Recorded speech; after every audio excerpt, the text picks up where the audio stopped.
Over the past 1 week, the conflict between the United States and Iran has gone from a simmering tit-for-tat to an all-out war. Tehran has declared a full-scale war with Washington. This, remember, even as the U.S. military admits that it has lost 3 soldiers in the latest showdown.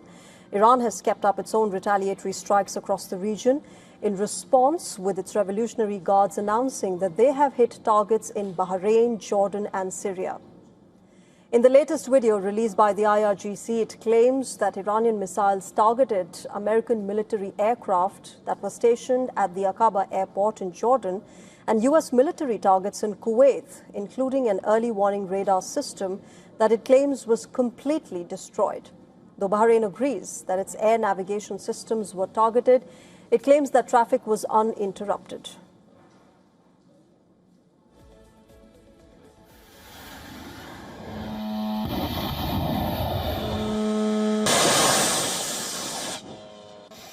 As the U.S. and Iran trade strikes for a 9th day, the Iranian missile and drone strikes on American forces in Jordan and Iraq have left at least 3 U.S. soldiers dead, 1 missing and several wounded.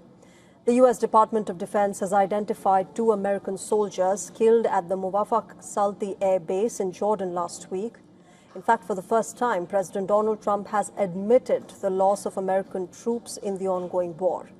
The total toll now stands at 17.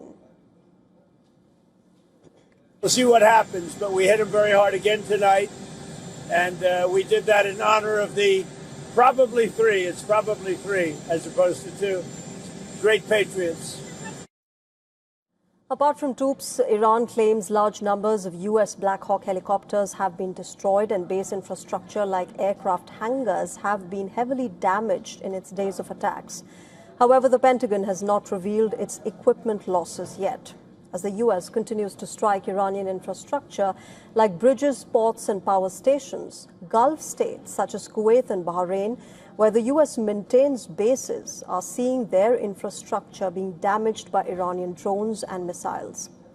But Iran shows no signs that the United States has degraded its defense capabilities. In fact, experts say that Iran still has thousands of missiles still left in underground storage sites, along with drones.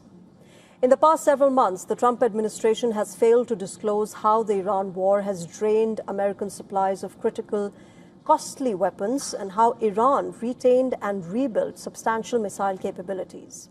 Ever since the fragile truce has collapsed, the Pentagon has provided little information about the American military strategy after nearly 5 months of the war.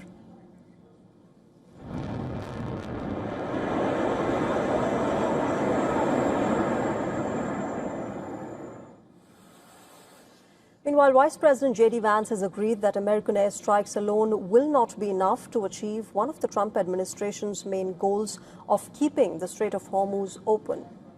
Now, as the fighting rages on, the U.S. Secretary of State Marco Rubio insists that Washington remains open to a diplomatic solution that will help ensure long-term peace.